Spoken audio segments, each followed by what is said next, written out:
Welcome back everyone to Redstone with Ripper. This is episode 17 and I'd like to firstly apologise for such a late episode for those of you who are watching it on the day of release. Unfortunately, I had a bit of a busy week and recording Redstone with Ripper unfortunately had to take a back seat this week. So I apologise for that, but I can assure you I'll get back on track. And to be honest, I didn't have too much time to record, so this episode I'm doing an episode where I will cover just a bunch of, I think, cool redstone circuits that I wouldn't otherwise cover on another episode. So this is going to be a nice short episode for you guys and hopefully quite a fun one as well. So let's get straight into it. Okay guys, so the first little circuit I got for you today is called the ABBA switch or the ABBA circuit, or if you like the ABBA switch. I like that name, it sounds cool. But basically what it comprises of is just this little thing here, not too complicated, mostly just a bunch of repeaters. And yeah, they're just linked together so you can see the repeaters all point this way, they point that way, and then they point this way into that block. So you can see they start from here and go around and finish up at this block, or of course this repeater just points into that block. So what we've got is A, output B, and I want you to watch what happens when I flick the lever. So we can see A turns on very quickly and B turns off after a lot of delay, in fact 16 ticks of delay. But when we flick the circuit off, we can see B turns off first and then followed by A 8 ticks later. Now, what was special about this, I'm not sure if you guys noticed, but this sign kind of explains it. When we turned it on, A turned on first, followed by B. So A first and then B. In a normal circuit, you would expect the same to happen. So A turns off and then B turns off. But in the case of an ABBA switch, the opposite happens. So when turning on, A turns on followed by B. And then when turning off, B turns off first and then A turns off after it.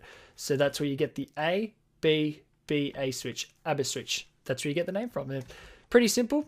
And this little thing has a lot of uses. And to be honest, I never thought I'd use this thing too much, but I find myself using it again and again. It just crops up and like, oh, I can use an ABBA switch for this, and it works perfectly. One of its uses, this isn't too useful, I guess, because you can just power this piston beforehand, but it's a pretty good example. So we have this, and you can see, so we've got output A here. You want this to turn on first, followed by this piston over here, or the second piston here. And then when turning off, you need this piston to retract before this piston does. So that's exactly what happens, you see, and then this piston retracts, and then this piston retracts it. So this is the nice compact form of the ABBA switch, and you've just got to remember that the important delay in this is actually this delay here. So if we shorten it, we can see actually they have the same delay starting up. So this turns on 16 ticks later, this one turns on, but when turning off, you can see they're very, very quick. So the difference between the two outputs is the important delay, and that's all you got to remember about the ABBA switch. So that's about it. So the second little circuit I got for you today, and what is this thing?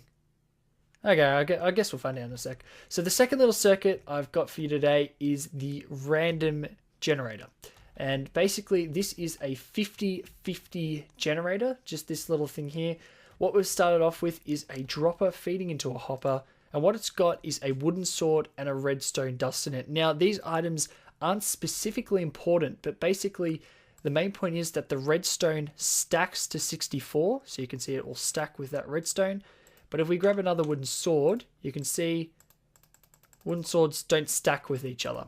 And now the reason for this is because these things will generate a different output on this thing here. So in fact, the redstone, and what we're going to do is actually lock the hopper here. We're going to click it, and you can see we actually got the wooden sword here. Now you can tell because the wooden sword will generate a stronger comparator output, because in the hopper it's actually filling up 1/5 of the hopper, whereas with the redstone it's actually filling up 1/64th of 1/5 of the hopper. So geez, I cannot do that maths quickly in my head. What's that? 1/320th of the hopper, as it be. I think that's correct maths. Correct me if I'm wrong. Can't do maths on the fly anymore. But basically what this means is that this comparator is generating a signal strength of 3. Now, basically, if we can unlock the hopper And hopefully we get the redstone dust this time. We did not. Let's see if we can get it. Sometimes you get a bit unlucky. There we go. We got the redstone dust this time. This only outputs a signal strength of 1. You can see it's going into this block and then generating the signal strength of 1, not even reaching any of these repeaters. So this one turns on. Just a nice 50-50 random generator here. The redstone is actually quite simple. If we can get the wooden sword again, I'm just going to manually put a wooden sword in here. There we go. Basically, when you get signal strength of 3, it comes around, and I've stuffed that up. I've actually stuffed that up.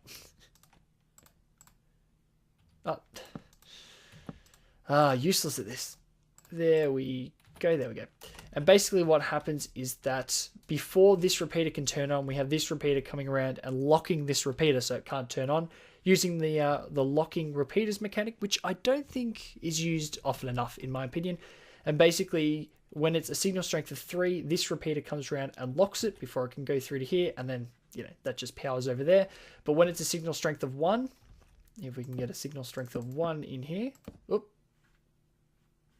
that did not work. That's not a signal strength of 1. Signal strength of 1 again. You can see it doesn't even reach this locking repeater. So you get the nice output through there. And that's basically how it works. Now, I will admit there are plenty more ways to do this. You can do it with pistons. There are plenty more compact ways to do this. But this is a really nice design.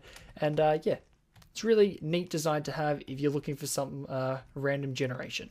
Okay guys, so just to finish off this quick episode of Redstone with Ripper, I built you this lovely box. You probably saw it from over there. It is an excellent box. We have these rough edges with this smooth interior. I drew upon all my building skills, my architectural genius to put this together for you, and it is just the pinnacle of Minecraft building. What's this? Is it? It's free lapis, guys. I don't think... How could anyone pass an opportunity like this up? Let's just open the box. Oh, well, you guys heard the piston. This is a trap. No? No trap? Okay, free lapis then. Oh. Yeah, guys, it was a nice delayed trap there. I thought it'd be nice to put in.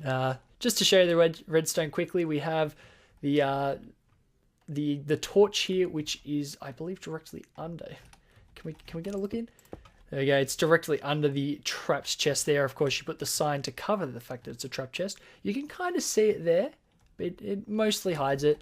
So it goes the torch, and that just goes to a false piston, so people get scared.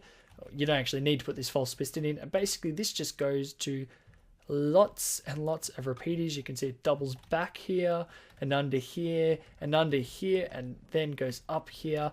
And then goes to these pistons here, which is powering there. And I need to get around, so I need to break my box. And just goes through here, 2-tick delay to this thing here. And if you remember, this is back in our secret entrances episode, which was last episode, episode 16. Exactly the same setup. It's just a little jeb door, trap door kind of thing. So that's all it is. And yeah, just thought it'd be cool to end something like that. Why not? I like my traps. I like my secret entrances. I like my traps. I really do. So yeah, this was a nice quick episode, guys, but I hope you enjoyed it. We covered just some cool circuits, I think, and that's all I really wanted to do this episode. So thank you very much for watching, and I'll catch you next time, guys. See you later.